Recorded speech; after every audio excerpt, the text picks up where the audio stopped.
بھائی یہ بتا دیجیے گا کہ جنگ جمل، جنگ صفین اور جنگ نہرواں کے حوالے سے اہل سنت کی کتب کیا کہتے ہیں؟ نیز مولا علی علیہ السلام اور ان کے مخالفی دونوں ہی بیک وقت درست تھے، جبکہ آپ لوگ سیدنا مولا علی علیہ السلام کو خلیفہ بھی مانتے ہیں۔ جی علی الحمدللہ ہم ان کو خلیفہ راشد مانتے ہیں اور ان کے مخالفین کو خطا پر مانتے ہیں۔ البتہ اہل سنت میں دو رائے پائی جاتی ہیں۔ جو نارمل اہل سنت ہیں وہ تو کہتے ہیں کہ مخالفین کی غلطی اجتہادی ہے، اور چونکہ وہ مجتہد تھے ان کو ایک اجر ملے گا اس خطا کے اوپر۔ اور جو ذرا دلیر قسم کے لوگ ہیں اہل سنت کے ہاں، جن کو پتہ ہے کہ یہ معاملہ کچھ اور تھا، وہ کہتے ہیں جی کوئی اجتہادی غلطی نہیں ہے، وہ غلطی اگر اجتہادی ہے بھی تھی تب بھی عمار بن یاسر رضی اللہ تعالیٰ عنہ علیہ السلام کے شہادت کے بعد، ان کے قتل کے بعد، اس کے بعد تو کھل کے سامنے آ گیا کہ وہ بغاوت پر مبنی تھی، اس کے بعد تو غلطی سے رجوع کرنا چاہیے تھا۔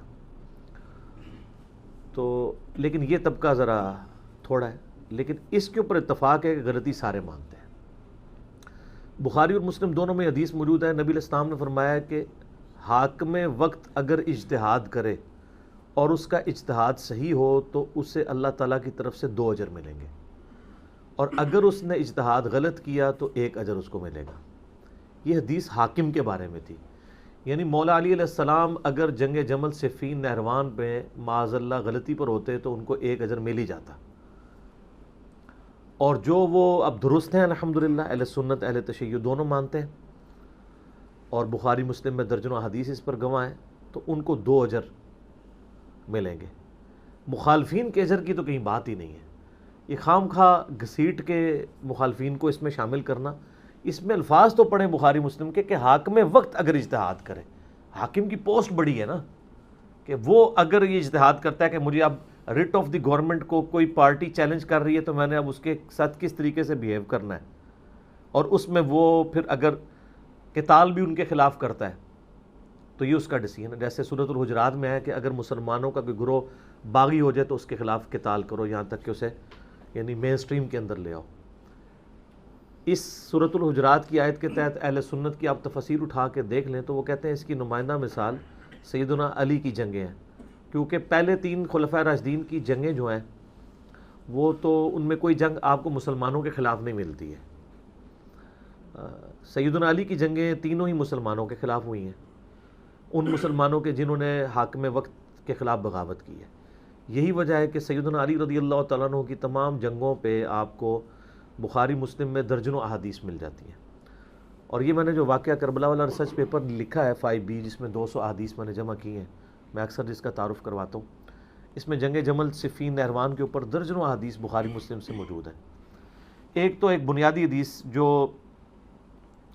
جامع ترمذی، سنن نبی داؤد اور سنن ابن ماجہ کے اندر موجود ہے کہ نبی علیہ السلام نے اپنی وفات سے کچھ عرصہ پہلے خطبہ دیا، بڑا بلیغ، اور صحابہ کرام کہتے ہیں ہر آنکھ اشک بار تھی، اور یوں لگ رہا تھا کہ آپ علیہ السلام کا یہ الوداعی خطاب ہے، اور لوگ جو ہے وہ رو رہے تھے۔ تو آپ علیہ السلام نے فرمایا کہ تم میں سے جو کوئی زندہ رہا عنقریب وہ بہت اختلاف دیکھے گا، تو ایسی صورتحال میں تم میری اور میرے خلفائے راشدین کی سنت کو لازم پکڑ لینا، علیکم بسنتی و سنت الخلفاء الراشدین المہدیین، اور اپنی دانتوں سے اس کو، جڑوں سے، اس کی داڑھوں سے مضبوطی سے پکڑ لینا، اور دین میں نئی نئی بدعات سے بچنا، ہر بدعت گمراہی ہے، اور سنن نسائی میں الفاظ ہیں کہ ہر گمراہی دوزخ میں لے جانے والی ہے۔ تو خلفائے راشدین کی سنت کو پکڑنا اور ان کے مخالفین کو اہل بدعت کہنا، یہ نبی علیہ السلام نے خود فرمایا۔ یہ بدعت کی جو بنیادی ڈیفینیشن جو ہے، یہ کل بدعۃ ضلالہ و کل ضلالۃ فی النار، یہ ہے ہی بیسیکلی خلفائے راشدین کے خلاف ہے۔ اسی کانٹیکسٹ میں ہم سیدنا عثمان غنی رضی اللہ تعالیٰ عنہ کے خلاف جو بغاوت کرنے والے ہیں ان کو بھی بدعتی شمار کرتے ہیں، اور سیدنا علی کے خلاف جو بغاوت کرنے والے ہیں ان کا یہ عمل بھی بدعت ہے۔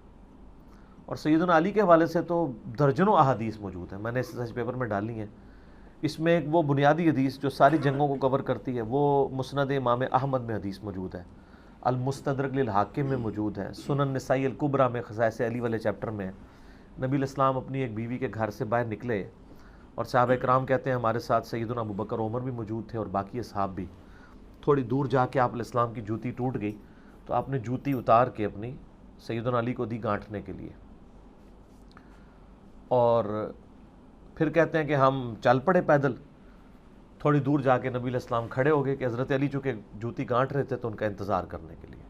تو اس دوران پھر آپ علیہ السلام نے فرمایا کہ دیکھو اللہ تعالیٰ نے مجھے قرآن دے کر مبعوث کیا، لیکن ایز اے لاسٹ ریزارٹ مجھے قرآن پاک منوانے کی خاطر کافروں سے قتال کرنا پڑا. لیکن تم میں ایک ایسا شخص بھی ہے کہ جسے اس قرآن کی تعبیر کی خاطر مسلمانوں سے قتال کرنا پڑے گا قرآن منوانے کے لیے. تو سیدنا ابوبکر نے کہا انا یا رسول اللہ. آپ فرمایا لا. حالانکہ آپ علیہ السلام کا تقیہ کلام نہیں تھا لا، آپ لا کو اوائڈ کرتے تھے آخری درجے تک.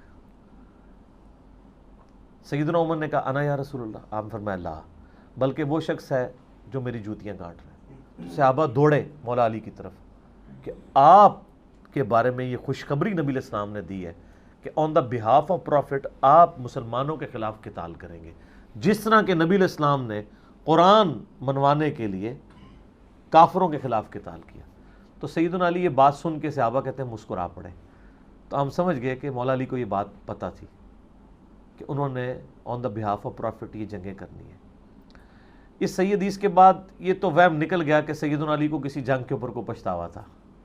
ان کو تو پتہ تھا کہ بھئی صحیح مسلم میں حدیث ہے علی سے محبت نہیں رکھے گا مگر مؤمن، علی سے بغض نہیں رکھے گا مگر منافق.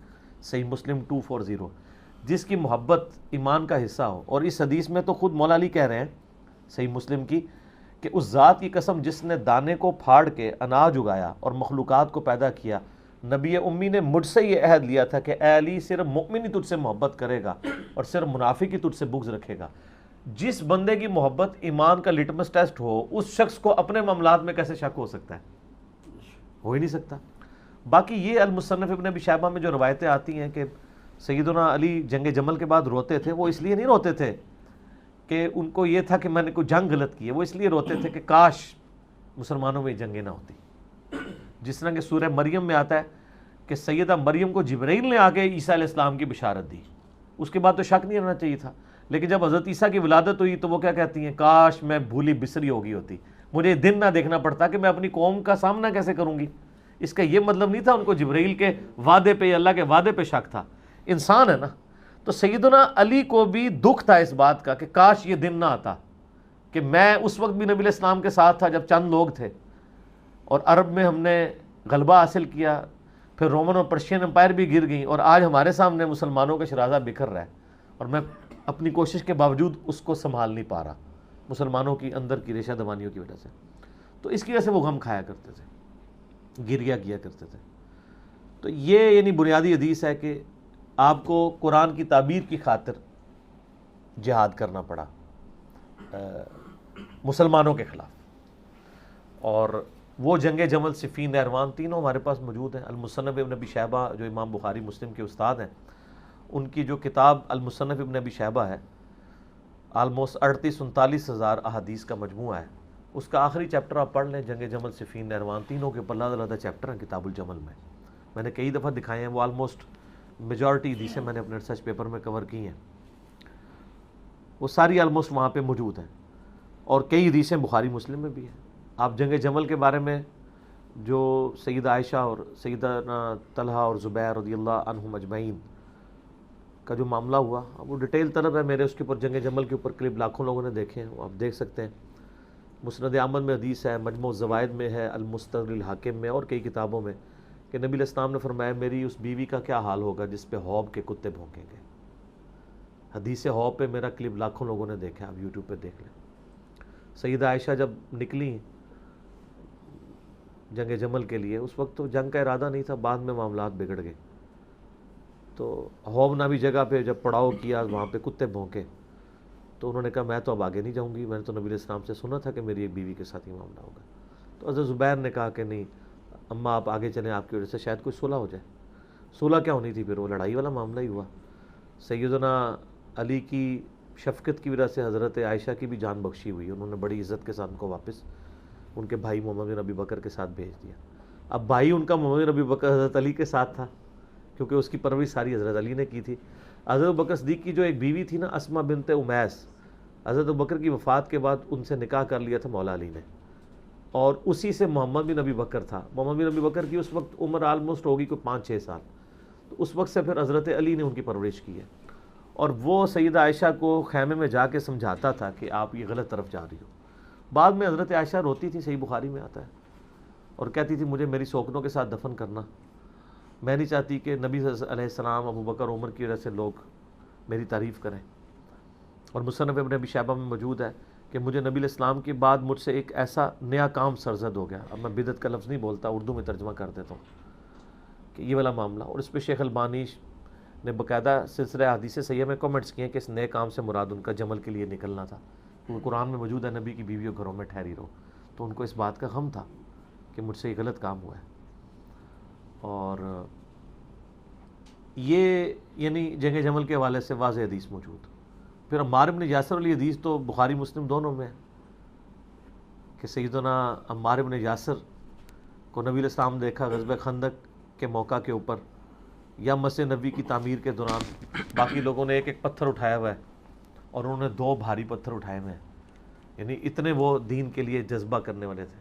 تو نبی علیہ السلام نے ان کی مبارک داڑھی سے مٹی جھاڑی اپنے ہاتھوں سے، اور پھر کہا وہ آئے عمار، افسوس ابن سمیہ، تجھے ایک باغی جماعت قتل کرے گی، تو انہیں اللہ اور جنت کی طرف بلائے گا، وہ جماعت تجھے دوزخ کی طرف بلائے گی۔ یہ الفاظ اتنے سخت ہیں کہ زبیر لزئی رحمہ اللہ تعالیٰ مجھے خود کہتے تھے علی بھائی میں کانپ جاتا ہوں جب یہ الفاظ پڑھتا ہوں کہ میں اس کی تفسیر کیا کروں، کہ وہ جماعت تجھے دوزخ کی طرف بلا رہی ہوگی۔ تو اس پہ تو اتفاق ہے کہ وہ جماعت کون سی ہے، ٹھیک ہے۔ اگلے دن میں وہ بریلویوں کے ایک ناسبی مولوی کو سن رہا تھا، تو وہ اس کو کمپیئر کر رہا تھا حضرت زبیر کے ساتھ، کہ حضرت زبیر، جب آپ کو پتہ نا سلسلہ حدیث صحیحہ میں شیخ البانی میں ساری روایتیں بھی جمع کی ہیں حاکم کے ریفرنس سے، کہ جب حضرت زبیر جنگ جمل کے لیے آئے نا، تو حضرت حسن ابن علی نے بتایا کہ آگے حضرت زبیر آپ کے پھوپھی ذات آپ سے بڑا لاڈ کرتے تھے آج تلوار اٹھا کے۔ تو حضرت علی نے ان کو پھر باہر نکل کے کہا کہ زبیر یاد ہے کہ نبی علیہ السلام نے تم سے ایک دن فرمایا تھا جب تم مجھ سے بڑا پیار کر رہے تھے کہ ایک دن تم علی کے خلاف تلوار اٹھاؤ گے، تم ظالم ہو گے۔ تو ان کو وہ حدیث یاد آ گئی، تو وہ فوراً پلٹ گئے جنگ چھوڑ کے۔ تو یہ ہو سکتا ہے بھول جائے، قرآن میں آتا ہے کہ حضرت یوسف علیہ السلام نے جو 2 قیدی تھے، ایک قیدی کو جب آزادی ہونے لگی، جس کی بشارت حضرت یوسف نے دی تھی اور کہا تھا اپنے بادشاہ سے میرا ذکر کرنا، یہ تو کبھی بھولنا ہی نہیں چاہیے تھا اس کو تو 9 سال وہ بھول آ رہا، تو حضرت زبیر بھی بھول گئے، تو کوئی ایسا مسئلہ نہیں۔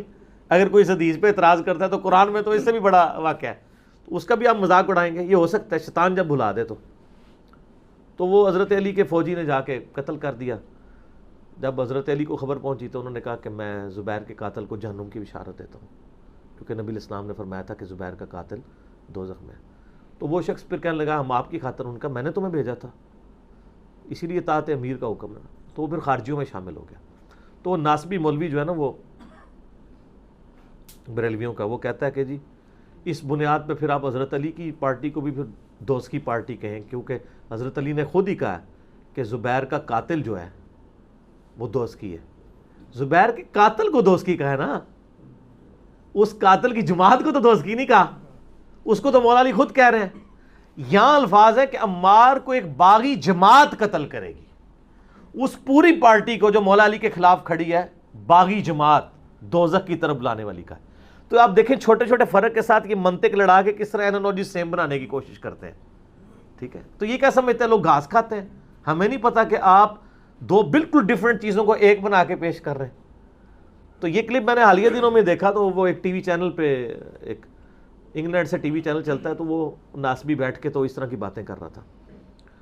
تو جاہل آدمی مطلب پتہ ہی نہیں ہے کہ 2 چیزوں ڈیفرنٹ چیزوں کو آپ ایک طرف ایک انڈیویجول ہے، ایک طرف پوری جماعت کو کہا ہے۔ حالانکہ وہاں بھی ایک انڈیویجول بھی تھا، مسند احمد میں موجود ہے، ابو الغادیہ نام کا بندہ ہے، صحابی ہے، اور عام صحابی نہیں ہے، صلح حدیبیہ کا صحابی ہے۔ اور مسلم شریف میں حدیث ہے کہ جو لوگ جنہوں نے بیعت رضوان میں میرے ہاتھ پہ بیعت کیا ان کو دوزخ کی آگ نہیں چھوئے گی۔ یہ حدیث مسلم شریف میں ہے، ابو داؤد میں بھی ہے، صحیح مسلم میں بھی موجود ہے۔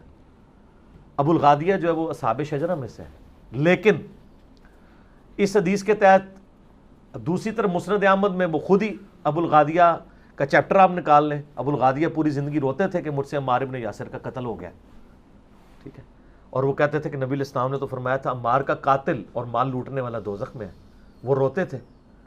اچھا، اب جو ناسبی ہیں نا وہ کہتے ہیں کہ نہیں، عمار کا قاتل اور مال لوٹنے والا دوزخ میں ہے، تو ابو الغادیہ جو ہے نا چونکہ اس کو فضیلت حاصل ہو چکی ہے اصحاب شجرہ کی، لہٰذا اس پہ یہ فٹ نہیں ہوگا۔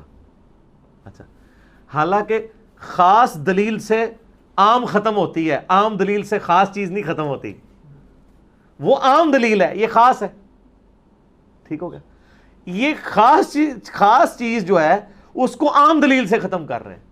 ویسے دوسری جگہ جو ہے نا ان کو جب کہنا وَإِذَا قُرِئَ الْقُرْآنُ فَاسْتَمِعُوا لَهُ، تو کہتے ہیں یہ تو عام ہے، خاص یہ ہے لا صلاۃ لمن لم یقرأ بفاتحۃ الکتاب، تو کہتے ہیں اس سے وہ عام ختم ہوتا ہے۔ ادھر انہوں نے اپنا قانون ہی الٹ کر دیا ہے، عام چیز سے خاص ختم کر دیا ہے۔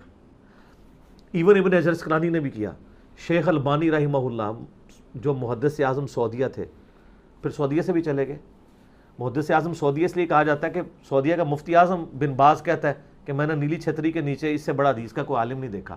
اس وقت مدینہ یونیورسٹی میں، ام القریٰ یونیورسٹی مکے کے اندر سارے استاد جتنے ہیں وہ سارے شاگرد ہیں شیخ البانی کے۔ تو شیخ البانی رحمہ اللہ نے پھر ابن حجر اسقلانی کے اوپر گرفت کیا ہے، انہوں نے کہا کہ یہ بہت غلط اجتہاد آپ نے کیا ہے۔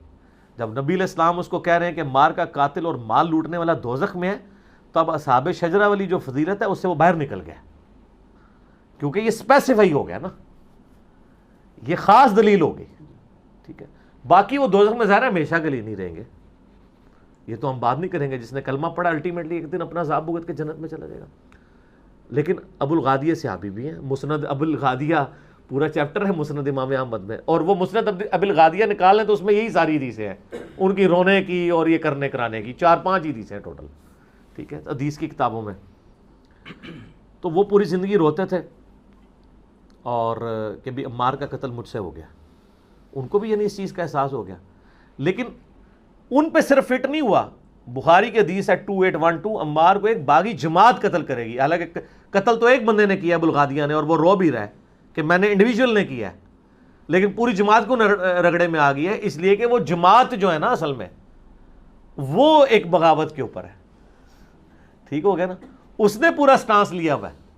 اس لیے تو المصنف ابن ابی شیبہ میں موجود ہے نا کہ مولا علی کہتے ہیں جب ان سے اہل صفین کے بارے میں پوچھا گیا، میں نے اس پمفلٹ میں بھی ڈالا ہے، انہوں نے کہا میں امید کرتا ہوں کہ میرے ساتھی تو ہے ہی جنتی، کیونکہ انہوں نے خلیفہ راشد کی طرف سے قتال کیا اور شہید ہوئے، میں امید کرتا ہوں میرے مخالفین بھی جو ہے وہ اللہ تعالیٰ ان کو معاف کر دے گا جن کو ان کے سرغنہ نے ورگلایا، پھر قیامت والے دن معاملہ اللہ کی بارگاہ میں میرے اور معاویہ کے درمیان طے پائے گا، ٹھیک ہے نا جی۔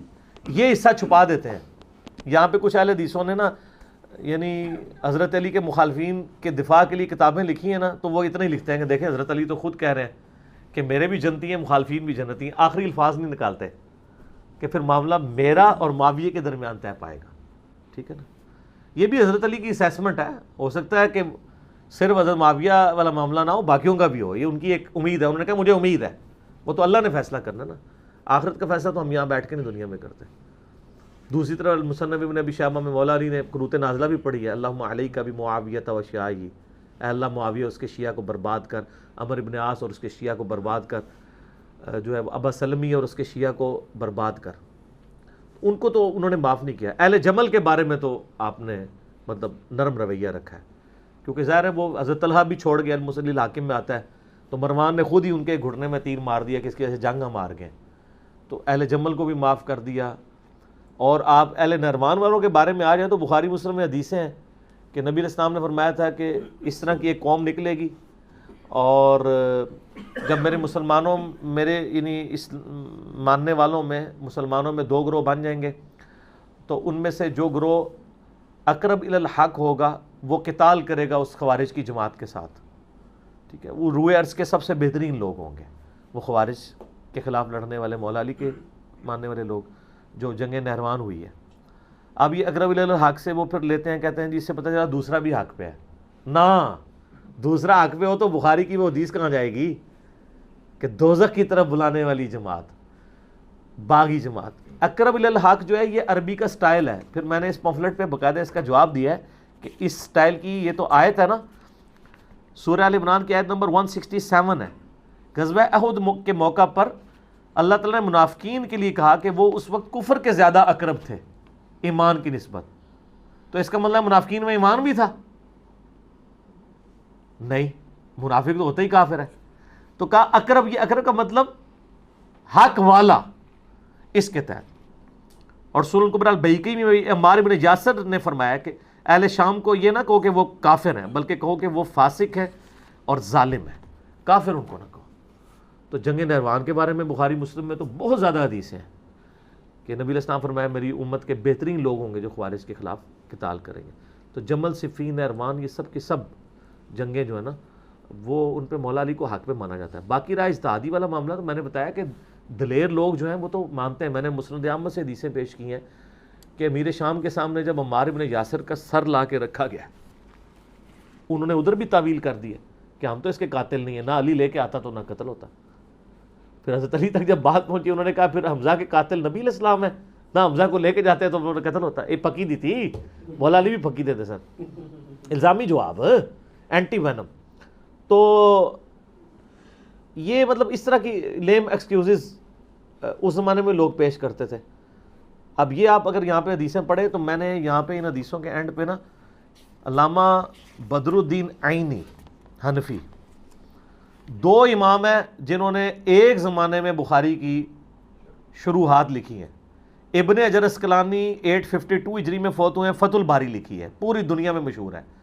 اسی زمانے میں 856 ہجری میں یہ فوت ہوئے ہیں علامہ 855 ہجری میں بدر الدین عینی.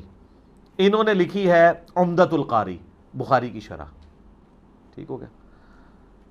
تو وہ اس کی شرح میں حدیث نمبر 7083، بخاری کی ایک حدیث ہے 7083، اس کی شرح کرتے ہوئے بدر الدین عینی لکھتے ہیں کہ امام کرمانی نے کہا کہ سیدنا علی اور حضرت معاویہ دونوں ہی مجتہد تھے. زیادہ سے زیادہ یہ ہے کہ حضرت معاویہ کو اجتہاد میں خطا لاحق ہوئی، ان کو 1 اجر ملے گا، جبکہ سیدنا علی کو 2 اجر ملیں گے. تو پھر امام بدر الدین عینی نا انجینئرنگ کرتے ہیں ان کے اس جملے کی. وہ کہتے ہیں میں کہتا ہوں کہ حضرت معاویہ رضی اللہ عنہ کی خطا کو اجتہادی خطا کیسے کہہ دیا جائے، اور ان کے اجتہاد پر کیا دلیل ہے، حالانکہ ان کو یہ حدیث پہنچ چکی تھی جو میں نے بیان کی بخاری مسلم کی، جس میں رسول اللہ صلی اللہ علیہ وآلہ وسلم نے فرمایا تھا افسوس ابن سمیہ کو ایک باغی جماعت قتل کرے گی، اور ابن سمیہ عمار ابن یاسر ہیں، اور ان کو حضرت معاویہ کے گروہ نے جنگ صفین میں قتل کیا. کیا حضرت معاویہ اس پہ راضی نہیں ہے کہ ان کو برابر چھوڑ دیا جائے، چہ جائے کہ ان کو سیدنا علی کے خلاف بغاوت کرنے پہ 1 اجر بھی ملے؟ وہ کہتے ہیں اجر سنا رہے ہیں ان کو صحابیوں نے کہ اللہ تعالیٰ چھوڑ دینا، یہی ان کے لیے فضیلت کافی ہے. تو اجر کہتے ہیں کہاں سے؟ اور آپ کو مزے کی بات بتاؤں، ملا علی قاری، ٹھیک ہے نا، اس نے بھی جو مرقہ لکھی ہے نا شرح مشکات، اس میں بڑے سخت الفاظ لکھے ہیں. انہوں نے کہا کہ یہ کون سا اجتہاد ہے یار، اگر اجتہاد مان لیجیے تو سارے لوگ ہی اپنے اجتہادات پیش کرنا شروع کر دیں گے. انہوں نے کہا ہمیں تو یہ بھی پتہ چل گیا کہ وہ جو جنگ بھی تھی نا اس کی انٹینشن جو ہے وہ قصاص عثمان نہیں تھی، انٹینشن کچھ اور تھی. اب اتنا ہی لکھ سکتے تھے نا، اس سے زیادہ نہیں لکھ سکتے. تو مجھ سے مزاج لوگ ہر جگہ موجود ہیں، اور ہم ان لوگوں کے اقوال کے سر کوئی محتاج نہیں ہے. یہ جو آپ سلف کے فہم کی جب بات کرتے ہیں تو ہم ان اسلاف کو بھی پیش کرتے ہیں نا، یہ بھی تو اہل سنت کے اسلاف ہے نا. تو آپ اپنے اسلاف کو اپنے جیب میں رکھیں، ان کو ہم اپنے جیب میں رکھتے ہیں. آئیں بخاری مسلم سے فیصلہ کرتے ہیں. نبی علیہ السلام جب فرما رہے ہیں عمار کو باغی جماعت دوزخ کی طرف بلانے والی قتل کرے گی، اس سے جو رزلٹ نکلتا ہے وہ آپ نکال لیں. اچھا، اور پھر یہ ایسے ظالم ہیں کہ یہ اس طرح کی چیزیں لکھ کے نا تو میرے اوپر تھوپ رہے ہوتے ہیں کہ دیکھو یہ تو اہل شام کو کہتا ہے کہ دوست کی جماعت ہے. یہ تو نبی علیہ السلام نے کہا. اور ان کی مثال اسی طریقے سے ہے، جب ہماری یہاں نئی دعوت لانت ہوئی نا، ریسرچ پیپر نمبر 1 میرا ہے رسول اللہ کی آخری وصیت ہے صلی اللہ علیہ وسلم. اس میں نے ایک حدیث بخاری کی لکھی کہ حضرت عمر فاروق رضی اللہ تعالیٰ نے کہا انا کننا نتوسل الیک، اے اللہ پہلے ہم تیرے نبی کے وسیلے سے تیری طرف دعا کرواتے تھے. تو ظاہر آپ تو حضور فوت ہو چکے تھے، تو ہم ان کے چچا کو لائے، ان کی دعا کی برکت سے، ان کے وسیلے سے تیری طرف متوجہ ہوتے ہیں، ہم پہ بارش نازل فرما. صحیح بخاری میں 1010 نمبر حدیث ہے. تو بارش نازل ہو جاتی. یہ پمفلٹ میں حدیث لکھی ہوئی تھی. یہ پمفلٹ ایک بریلوی عالم کو پہنچا، جیلم میں ایک وہ بریلوی عالم تھے، انہوں نے کیا کیا کہ ایک دھمکی آمیز خط میرے گھر بھیجا، وہ ہمیں پتہ چل گیا کس نے بھیجا، ہینڈ رائٹنگ سے پتہ، اس میں انہوں نے اس حدیث کو نا انڈر لائن کیا ہوا، اور خط میں لکھا ہوا کہ یہ جو گستاخانہ عقیدہ تم نے لکھا ہے، حدیث کو گستاخانہ عقیدہ، حالانکہ میرے تو اپنے کمنٹس ہی نہیں تھے، وہ تو حضرت عمر کے کمنٹس تھے. یہ ان لوگوں کا علمی لیول میں آپ کو بتا رہا ہوں، موضوعات شریف والوں کا. اور کہا کہ اپنے اس عقیدے سے توبہ، آج شام تک شاندار چوک میں لٹکا دو، ہمارے جہلم شہر میں. یہ میں بات کر رہا ہوں 2008-9 کی، ورنہ میں ممتاز قادری کے مشن کو آگے لے کے چلوں گا. ٹھیک ہے، تو یعنی ان لوگوں کا یہ حال ہے. ٹھیک ہے، تو وہ حدیث کو انڈر لائن کیا ہوا تھا اس نے.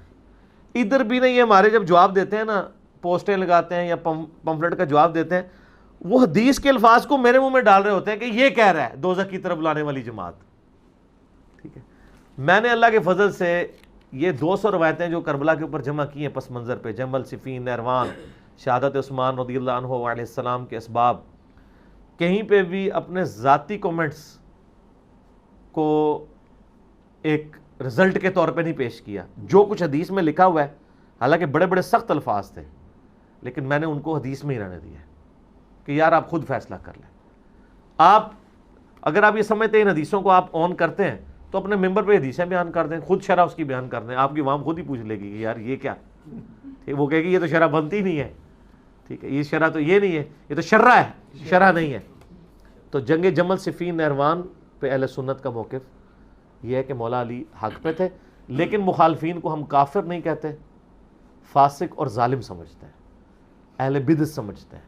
ٹھیک ہو گیا، بس جنرلی بات کرتے ہیں، ہم اسپیسیفکلی کسی کا نام نہیں لیتے. یہ ہمارا ریسرچ پیپر ہے میرے بھائیوں، ریسرچ پیپر نمبر 5B، واقعہ کربلا کا حقیقی پس منظر 72 صحیح الاسناد احادیث کی روشنی میں، جس میں نے اہل سنت کی مین سٹریم کی کتابوں سے تقریباً 200 روایتیں جمع کی ہیں. اکثر صحیح بخاری اور صحیح مسلم سے احادیث ہیں، اور جو بخاری اور مسلم سے ہٹ کے باقی روایتیں ہیں ان کے اوپر میں نے دور حاضر کے جو بڑے بڑے محدثین ہیں، شیخ البانی رحمہ اللہ تعالی، شیخ زبیل زئی رحمہ اللہ تعالی، شیخ شعیب ارناؤت رحمہ اللہ تعالی، اس کے علاوہ سلیم اسد حفظہ اللہ تعالی، شیخ غلام مصطفیٰ ظہیر حفظہ اللہ تعالی، اور باقی جو بڑے بڑے محدثین جن کی یعنی یہ فیلڈ ہے، ان کی تحکیم کے ساتھ احادیث جمع کی ہیں.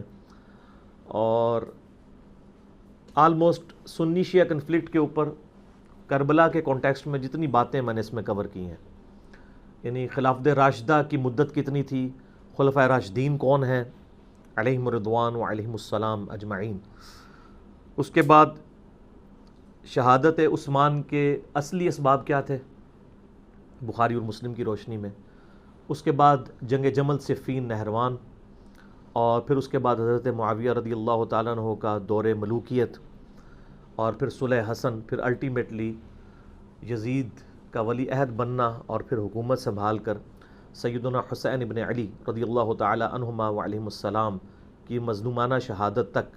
یہ پوری کی پوری ڈیٹیلز حکمرانوں کی لکھوائی ہوئی تاریخ سے نہیں، بلکہ صحیح الاسناد احادیث سے، جو اہل سنت کی مین سٹریم کی کتابیں جو آپ کے سامنے نہ صرف پڑھی ہوئی ہیں بلکہ یہ پڑھی ہوئی ہیں. ایک ایک کا نمبر میں نے بیروت دارالاسلام، اور جو بیروت میں آپ کو پتہ ہے کلمی نسخے بھی موجود ہیں حدیث کی کتابوں کے، ان کا ہے وہ دارالکتب العلمیہ جو یہ ساری حدیث کی کتابیں چھاپتا ہے، ان کی جو انٹرنیشنل نمبرنگ ہے، اور علماء حرمین بھی جس کو فالو کرتے ہیں، اس کے مطابق میں نے یہ سارے کے سارے نمبر اس میں ڈالے ہیں. آپ کاؤنٹر ویریفائی بھی مکتبۃ الشاملہ اور باقی سافٹ ویئر سے کر سکتے ہیں. یہ ریسرچ پیپر میرے بھائیوں، واقعہ کربلا کا حقیقی پس منظر 72 صحیح الاسناد احادیث کی روشنی میں، اس کی ہارڈ کاپی آپ ہماری اکیڈمی سے فری منگوا سکتے ہیں. اس کے لیے آپ ہمارے اکیڈمی کے نمبر کے اوپر رابطہ کر سکتے ہیں، +92 321 5900 162، +92 کے کوڈ کے ساتھ 321 5900 162. صبح 9 سے لے کر ظہر تک، اور شام کو عصر سے لے کر مغرب تک یہ یعنی فون اویلیبل ہوتا ہے. اس پہ آپ رابطہ کر کے ہارڈ کاپی اپنے گھر فری منگوا سکتے ہیں. سافٹ کاپی کے لیے آپ ہماری ویب سائٹ ahlsunnatpak.com پہ جا کے ڈاؤن لوڈس والے پورشن سے اسے ڈاؤن لوڈ بھی کر سکتے ہیں. یہ سافٹ ویئر جو عربی اویلیبل ہیں یا اردو اویلیبل ہیں، ان میں جو آپ کے پاس آلریڈی PDF بھی اویلیبل ہیں حدیث کی کتابوں کے جو انٹرنیشنل نمبرنگ پہ ہیں، آپ ان کے ساتھ ان کو میچ کریں گے تو ایک ایک حدیث اسی نمبر کے اوپر انشاءاللہ تعالی ملے گی۔